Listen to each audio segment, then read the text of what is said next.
والسلام على رسول الله وآله وصحبه ومن والاه. أيها الإخوة المسلمون في كل مكان، السلام عليكم ورحمة الله وبركاته. وبعد، أتوجه برسالة اليوم لأهلنا في شام الرباط والجهاد والعزة والعروبة والكرامة، شام الانتفاض على الذل، شام التصدي للظلم والظالمين، شام التضحية والفداء، شام الرفعة والإباء. فأقول لهم: سلام عليكم أيها الأحبة الأبطال، سلام عليكم أيها المجاهدون الآمرون بالمعروف والناهون عن المنكر، سلام عليكم أيها المظلومون المقهورون المعذبون. Good afternoon, everybody. Today, the government of Libya announced the death of Muammar Gaddafi. This marks the end of a long and painful chapter for the people of Libya. You have won your revolution, and now we will be a partner as you forge a future that provides dignity, freedom, and opportunity. خرجوا وشقوا. قولوا له: بل أنت زعيم عصابة المجرمين. قولوا له: لقد مضى عهد الإذلال وولى زمن الخداع. Assad will leave power. Assad is standing in their way. And everyone can speculate about what that would mean for President Assad. But the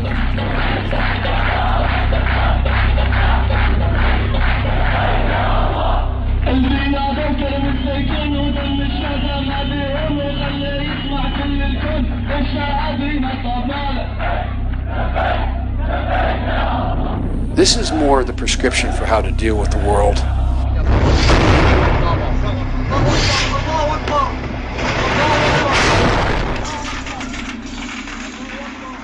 What are the forces at play in the world today? A question that remains unanswered by those entrusted to communicate to us the truth. Yet, we ourselves fall short from attaining it, not for lack of access, but because of an unbroken fear that has obscured our vision. They stand as heroes, but in fact are our destroyers, operating behind the shadows of a grand scheme larger than the destruction they themselves conceive. The goal is imperial domination, and only few have risen against them. The goal is total control in a situation where their own cause is defeating them. The world, stock prices fell like the goal dominoes. Comes from no nation, but an outside force that has taken them hostage. Who their players are, we must know now if we are to defeat them.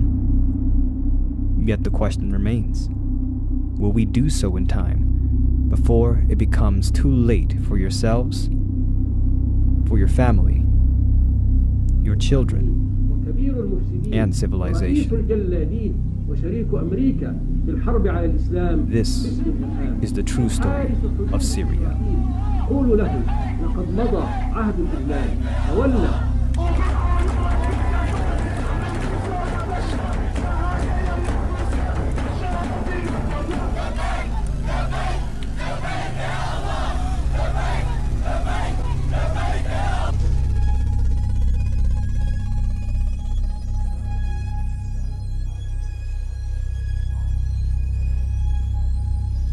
I am personally shocked and horrified by the tragic incident in Hula 2 days ago, which took so many innocent lives, children, women, and men.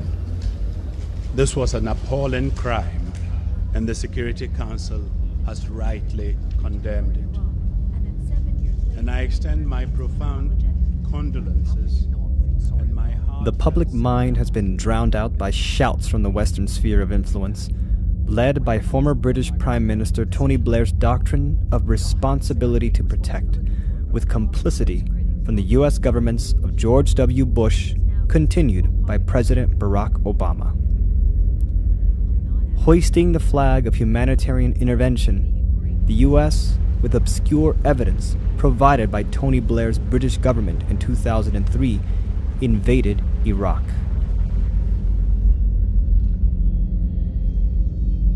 Similar allegations for protecting the people of foreign lands brought about the international military involvement in the war in Libya in 2011 and the Kosovo-Serbian fiasco during the late 1990s.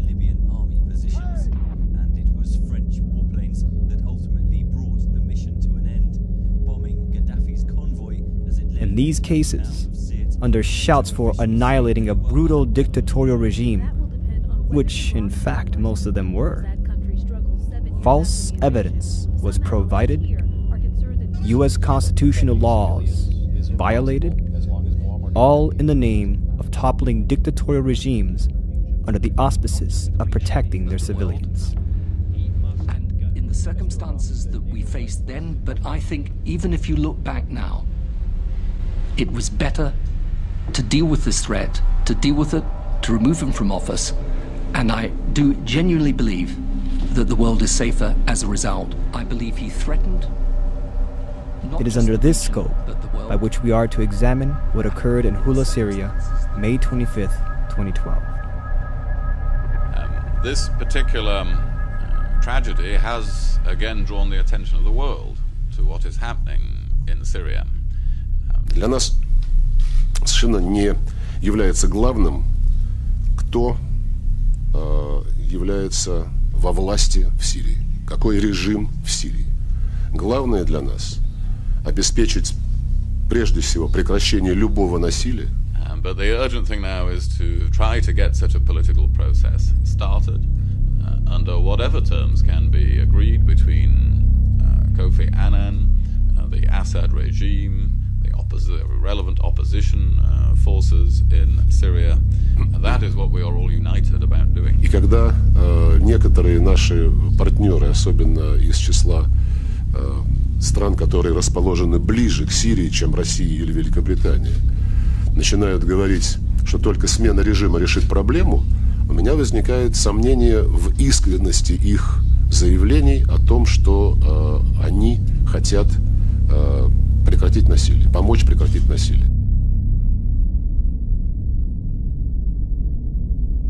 In the wake of the Hula massacre, Russia, the strongest proponents for carrying out Kofi Annan's six-point peace plan since he was appointed UN Arab League peace envoy to Syria in late February, led a crucial battle during the weekend of the massacre to determine with conclusive evidence what had actually happened in the brutal events of May 25th. Russia called an emergency session of the United Nations Security Council 2 days later on a Sunday afternoon. The UNSC received a briefing from Norwegian General Robert Mood, head of the 200-plus UN observer mission deployed into Syria as part of the Annan peace plan, where he told members of the Permanent Security Council, plus a representative from Germany, that the evidence was, quote, murky as to who led the slaughter against civilians in Syria. But despite the general's caution that at the moment no conclusion can be made as to who was at fault, and with the Russians and a UNSC letter stating that an investigation is required, not a second passed from the adjournment of the UNSC closed-door meeting before the French, British, and German envoys raced to the microphones in the press area, concluding for the public Assad was undeniably to blame. UN ambassadors went a step further to blame the Syrian government. From Germany, there is a clear footprint of the government in this massacre. The Council has issued a strong and united condemnation of the mass killings of civilians on the 25th of May in El Hula, including by artillery, shelling and tank fire from the Syrian regime. That the Syrian government, Russian Deputy Envoy Alexander Pankin was left to explain calmly to the media the true accounts delivered by General Mood, clarifying that the general had established evidence of tanks being present in Hula, a claim used by the British sphere of influence to say those were the footprints of the regime's involvement, but that Mood did not link tank shellings to the number of deaths. In fact, according to accounts, most of the over 100 massacre in Hula were killed at close range. Pankin then raised what the British faction of the West and Arab region wished would have remained unsaid. There is a third force terrorist or foreign intervention at play. Yes, there is a third element, or there are third elements. And these people are not committed to the cause of the Syrian people. They are committed to their own agenda. Herb Latsius made these remarks 4 days before Hula. However, hours before the atrocity, State Department spokesperson Victoria Nuland recalled the right to enforce Chapter 7, the UN Security Council clause to invoke foreign military intervention by air, land, and sea in the event that Annan's plan proved to be a failure. That it's time, the Secretary's made clear, it's going to be Chapter 7 At the same time, every day, dozens of people are getting killed. Was it this third force Latsius warned of days before the massacre who waged the massacre? How could we know? When the British and German envoys screamed Assad to the press before any investigation was allowed to take place. Assad screamed vociferously, drowning General Robert Mood's conclusion that the evidence was murky.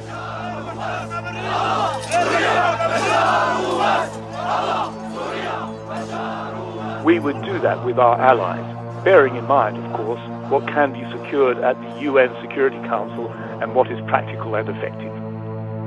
So we're not ruling anything out, but a military intervention in Syria, as I've always pointed out, would have to be vastly greater in scale than was the case in Libya. There seems to me to be only one other alternative. Members of the international community are left with the option only of having to consider whether they're prepared to take actions outside of the Annan Plan and the authority of this council.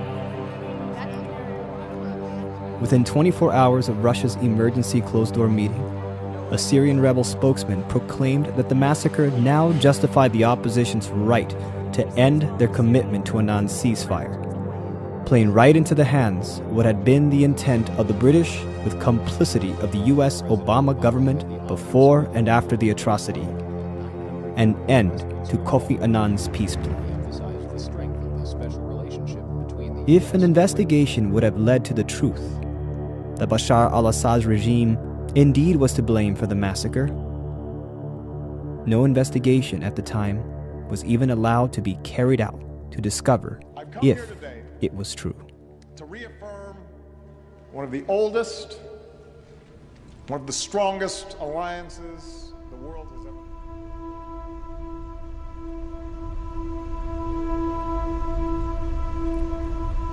A few days after the hideous bloodbath in the Syrian city of Hula, 11-year-old Ali al-Sayed suddenly became famous in the Arab media. When armed men invaded the house of his family in Hula and murdered all the members of his family in cold blood, little Ali also dropped to the ground.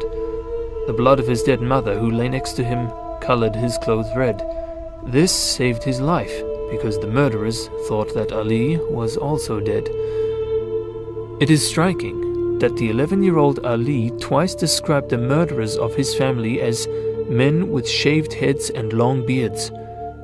This definitely does not fit the soldiers of the Syrian army, but rather points in the direction of... According to eyewitness testimonies, the massacre happened during the time frame after the Friday prayers, when Sunni rebels attacked 3 Syrian army checkpoints around Hula.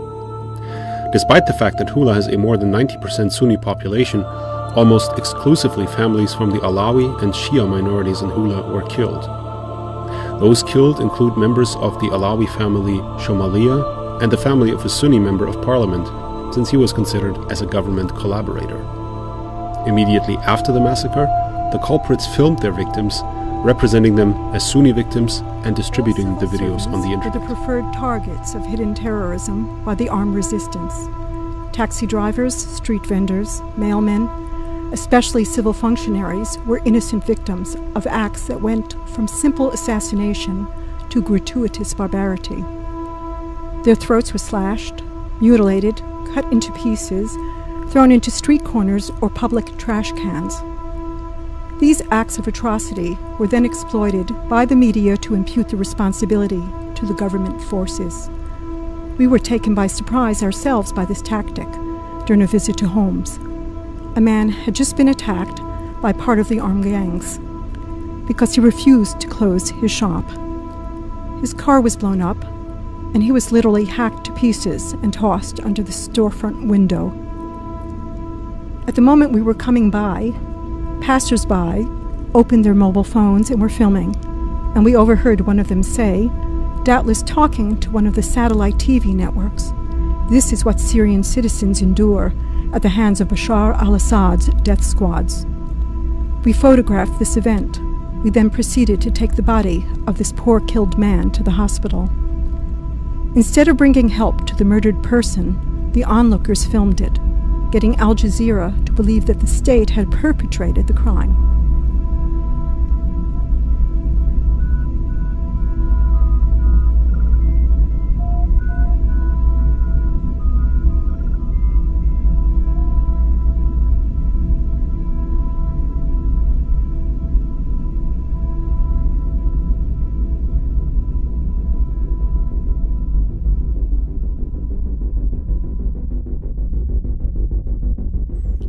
Saudi Arabia and other Persian Gulf monarchies and emirates provide an estimated $500 billion a year to radical Salafi networks, including the various Al-Qaeda groupings that are engaged in violent destabilizations, including the ongoing armed rebel operations in Syria. In recent weeks, these funds... You have won your revolution. And now we will be a partner as you forge a future that provides dignity, freedom, and opportunity. قولوا له بل أنت زعيم عصابة المجرمين. قولوا له لقد مضى عهد الإذلال وولى زمن الخداع. Assad will leave power. Assad is standing in their way. And everyone can speculate about what that would mean for President Assad. But the election...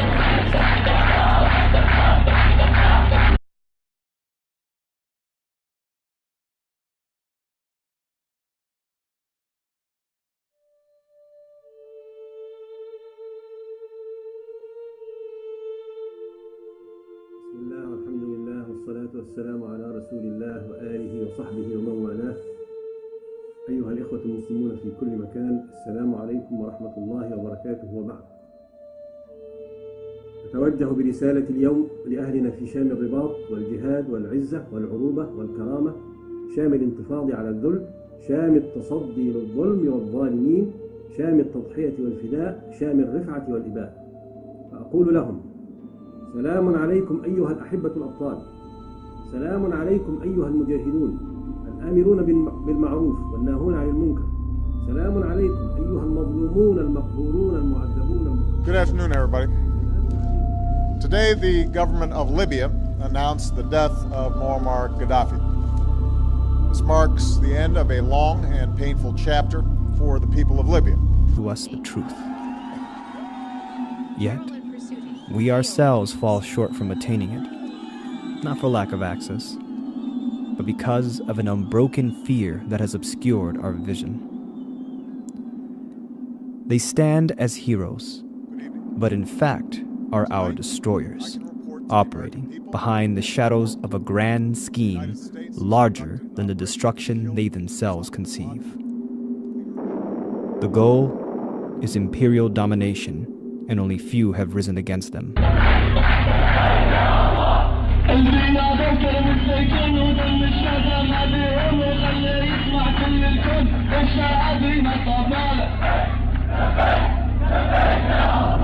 This is more the prescription for how to deal with the world.